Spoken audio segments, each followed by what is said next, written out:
The Las Vegas Raiders are one of the most intriguing teams in the NFL. With a roster full of high-end talent at some key positions, with a very interesting quarterback situation, this team will for sure be one to watch this season. Today, we're going to be diving into whether or not the Raiders have what it takes to surpass expectations this season, specifically the low expectations that the media has placed on this team. First, we'll recap the 2023 season, specifically the end of the season. Then we'll go through some off-season moves, including key departures and key additions this team made via free agency and the draft, as well as any changes made to the coaching staff.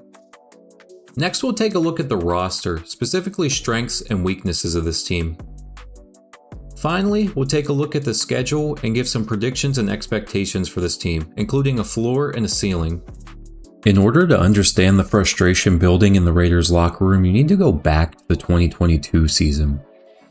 In the 2022 season, the Raiders blew the most double-digit leads in NFL history, and in spite of this, there was some room for optimism for if they could just play a little more aggressive with a lead, they could win more games and potentially make the playoffs in 2023. That didn't happen. The start of McDaniel's downfall came in the offseason when he decided to pursue and sign Jimmy Garoppolo to a large contract. Week 1 didn't look horrible, as the Raiders were able to defeat the Broncos 17-16, and in that game, Jimmy Garoppolo had a first down scramble that won them the game. From there, it would all be downhill, as Jimmy G's poor play and inability to stay healthy would quickly make the fan base sour on him. All the while, Josh McDaniel's poor coaching style and game management had everyone calling for him to be fired. This all came to a head against the Lions, where Jimmy G had one of the worst QB performances in modern NFL history, missing a wide-open Davante Adams multiple times throughout the game. Overall, Josh McDaniel's coaching failure can be summed up to his inability to connect with players, ultimately leading to him losing the locker room. That tough, rugged coaching style with long hours of studying only works if there are results on the field to show for it. In-game, McDaniel stuck to ineffective game plans and had some of the worst game and time management of any coach we've ever seen. Week after week, it was becoming like a meme that the Raiders had a questionable coaching decision. In comes Antonio Pierce, who would immediately win the fan base over by benching Jimmy Garoppolo for rookie Aidan O'Connell, as well as having an introductory press conference that showed a fire and passion that was a refreshing switch up from the dullness of Josh McDaniels. Antonio Pierce would come in and immediately beat the Giants by 24 points, a feat that McDaniels was unable to accomplish in his 20-plus games as Raiders head coach. The players were happier, as football began to feel like a game again and not some boring day job with a horrible boss. One of Pierce's first moves was to establish an open line of communication and build strong relationships with his players. Unlike his predecessor, Pierce prioritized understanding his players' perspectives, creating an atmosphere of mutual respect and trust. This approach not only boosted team morale, but also fostered a sense of unity and purpose. The Raiders started winning games and playing with a renewed swagger. Pierce's leadership sparked a mid-season turnaround, and the team began to show potential that had been missing earlier in the year. Antonio Pierce's tenure as interim head coach rejuvenated the Raiders by fostering strong relationships and restoring the team's storied culture. This would lead to Antonio Pierce being hired full-time in the offseason, something every player on the roster was strongly pushing for. Next, let's talk about the Raiders' offseason, starting with some key additions to the coaching staff. The Raiders initially hired Cliff Kingsbury to be their offensive coordinator, but he backed out of the job primarily due to contract negotiations falling apart. At least that's what was reported, but it's also speculated that Kingsbury saw the potential to work with Jayden Daniels on the Commanders, which may have been another reason that he got cold feet. Regardless, the Raiders would eventually agree to terms with Luke Getsy to be their offensive coordinator. Luke Getsy's scheme is heavily influenced by Mike McCarthy and Matt LaFleur. McCarthy is a disciple of Bill Walsh, so his offense has a lot of West Coast principles. LaFleur was a product of the Shanahan-McVay system, which incorporates a lot of outside zone running and heavy play action. These schemes have dominated the NFL, which gives reason for optimism that Luke Getsy can turn around his offense after a shaky tenure with the Bears. During his time with the Bears, Getsy failed to develop quarterback Justin Fields. Time will tell whether or not the issue was Getsy or Fields, but the film will tell you there was a little bit of both. The two were just not a match. Now Getsy did have some predictable play calling, often calling the same running plays multiple times throughout the game, as well as throwing screen passes very often on third down. An argument can be made that he didn't have the talent to mix up the offense, but once again, time will tell. I think to try to sit here and predict whether Getsy will have success or not with the Raiders is very difficult and somewhat of a toss-up. But let's be clear, he's never had this much talent to work with, and if he can take from those Shanahan roots and get these playmakers the ball in space, then he will most definitely have success. One addition that I don't have listed here is the Raiders' new offensive line coach James Craig. I believe that this will be his first time as an offensive line coach for an NFL team, as he has only held assistant positions before. That's where Joe Philbin comes in. Having Philbin will be huge for the Raiders and Craig, as there aren't many coaches with the resume he has in terms of developing offensive line. Philbin also comes with over 40 years of coaching experience and has developed a strong list of players, including Corey Linsley, Connor Williams, La'el Collins, Josh Sitton, and plenty of others. Another former head coach on the staff is Marvin Lewis. Lewis was an NFL coach for the Bengals for over 15 years. During that time, he won 4 AFC championships. Lewis is best known for his defensive acumen and ability to develop strong defensive units, and may even be a help for Patrick Graham. Alright, let's take a look at what happened in free agency. It's important to note that the Raiders can still sign players right now, so the additions may become outdated before the season starts. Among the Raiders' re-signings was center Andre James. James has slowly improved every single year he has played and has developed into a top 10 center in the NFL. That $8 million per year price tag is most likely going to look like a steal, given how the interior offensive line market has absolutely exploded in recent years.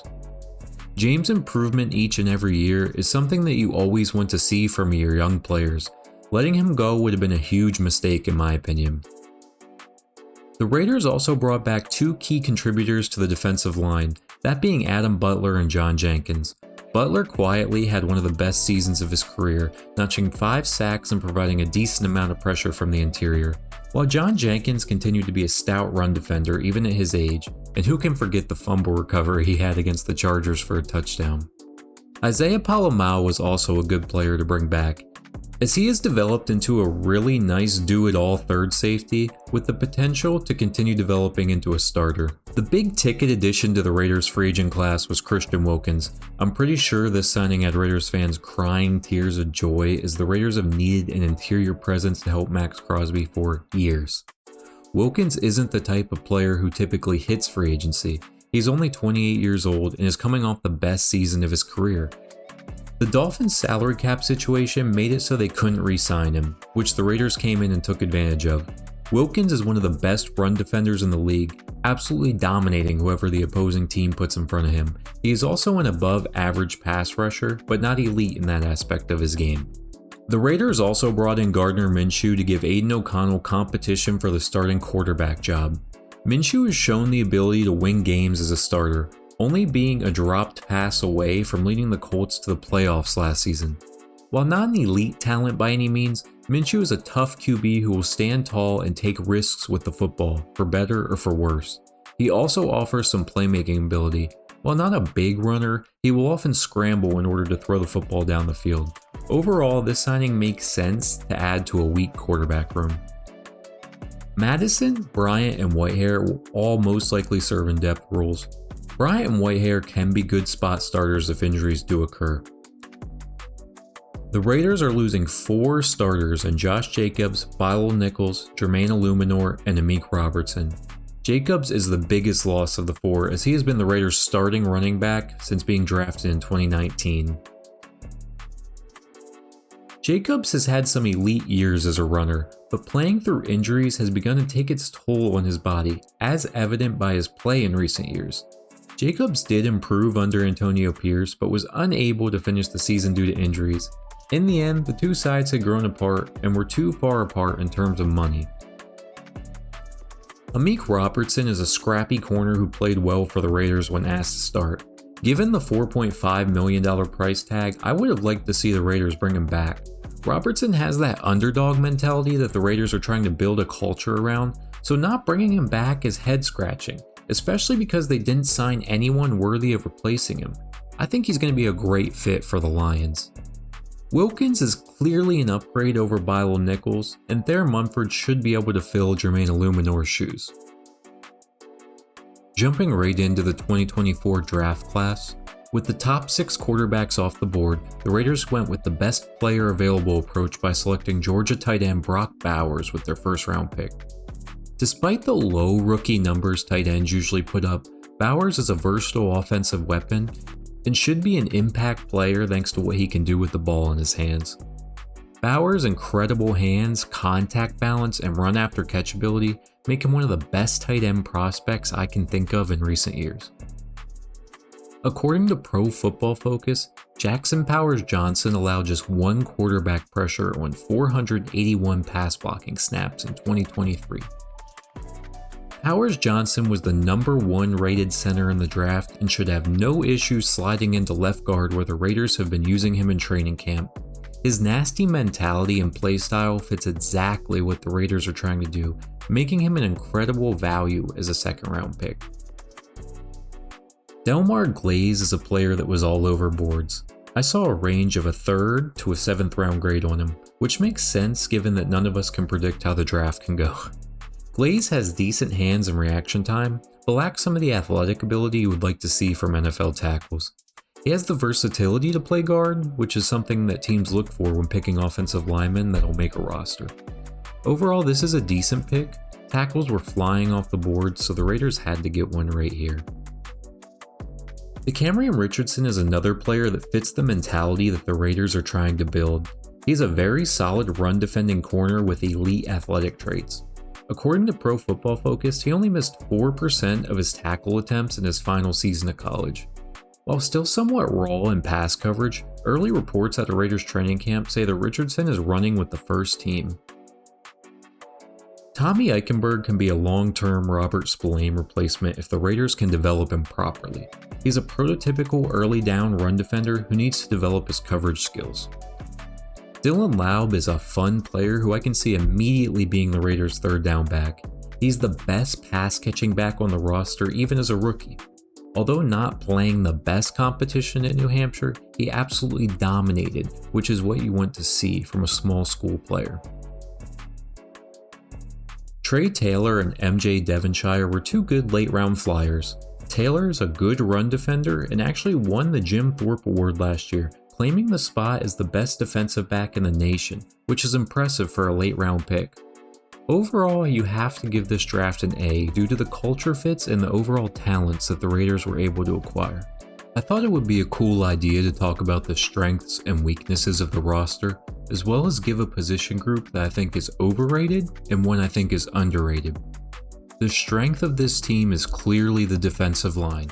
You can't talk about the best players in the NFL without mentioning Maxx Crosby.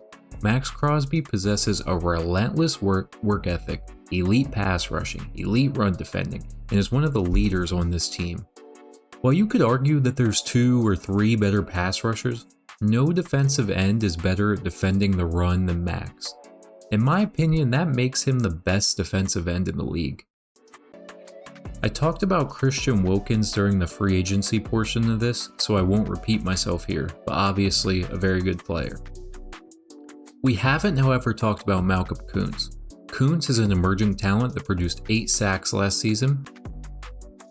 He has elite athletic ability, possessing a good get-off, good hand technique, and has the potential to explode in a contract year this year. The Raiders' defensive line could be even better if Tyree Wilson can develop into a decent player this year. Injuries held him back last year, so it will be interesting to see how it plays out. He really needs to improve his hand technique and his get-off. The next strength is the Raiders' versatile weaponry. They have the do-it-all guy in Devontae Adams, the slot guy in Jacoby Myers, the deep threat in Trey Tucker, the run-after-catch threat in Brock Bowers, and the big red zone target in Michael Mayer. making them one of the top pass-catching groups in the NFL. Let's just call it like it is. Quarterback is definitely a weakness for this team. Training camp is currently going on and is featuring a battle between Aidan O'Connell and Gardner Minshew. The winner is most likely going to depend on what flavor the Raiders want. O'Connell is going to be the guy that will take better care of the ball and deliver some more accurate passes in rhythm. Minshew is going to give you higher highs and lower lows. He has some playmaking ability outside of the pocket and will take chances downfield, but will also have a higher turnover-worthy play percentage. I do think O'Connell will ultimately win the job, as the Raiders will try to lean on a strong run game and take care of the football. And speaking of that strong run game, I think the Raiders' offensive line is being severely underrated by media and analysts.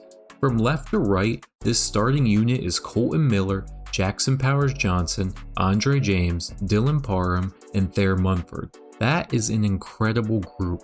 Dylan Parham has historically been better at right guard, but for some reason Josh McDaniels moved him to left guard. The Raiders are smart to now move him back to right guard where he's been playing in training camp. And Thayer Munford has developed every year and will at least be a league average right tackle, which should be fine given the other names on this list. I couldn't think of a group on the roster that was really overrated, mostly due to the Raiders never getting much credit. I ended up landing on linebacker for two reasons. One, it seems like Divine Diablo has never developed into what the coaching staff wants him to be. Despite his really good athletic traits, he lacks the coverage skills you would want to see for someone with that athletic ability. And number two, Robert Spillane has only had one good year in his entire career, which was last year. Raiders are banking on him to be able to do that again. I do really like how Luke Masterson has come along though. I think he'll eventually be a starting linebacker on this team. And finally, let's look at the schedule and give predictions for this team, and finally answer the question of the video. Can the Las Vegas Raiders surpass expectations that have been placed on them? I believe Vegas has them at 6.5 wins right now, which I do think is really low for this team. Some of it does make sense though. Just looking at this schedule, you really can't just look at it and pick out any freebies. Maybe week 3 against Carolina, but other than that, this is a really tough schedule. In this stretch starting with week 6, just look at this. Steelers, Rams, Chiefs, Bengals, Dolphins, Broncos, Chiefs. That is an extremely tough stretch that I think will ultimately define their season. How they play in that stretch, if they can squeak out, 2 to 3 wins in there, I do think that this is a potential playoff team. And that's why I'm setting this team's floor at 7-10. Now, obviously, this is barring any crazy amount of injuries like Adams is injured, Crosby's injured, Wilkins, nothing like that. But I think this team can win at least 7 games. And I know that's a high floor, and I have the floor over the Vegas over-under. But this is just a good team. Look at the high-end talent on this roster. I know it's a questionable quarterback situation, but they're going to lean on the run game, and Aidan O'Connell is at least good enough to fit this offense. Now, I know people are going to call me crazy, but I have this team ceiling at 11-6, and I think just a few games in here that are really key that make the difference between the floor and the ceiling. That being week 4 at Cleveland, week 6 at Pittsburgh, week 7 at the Rams, week 14 at the Buccaneers, week 17 at the Saints. And the reason I give these games is because I think these are teams that are either a little better or a little worse or on par with where the Raiders are, and will all be a good test for them. Nobody expects them to go out and sweep the Chiefs or beat up on the Dolphins or anything like that, but how hard they play in these games will be a good indication of where the team's at. And again, how do they survive that stretch?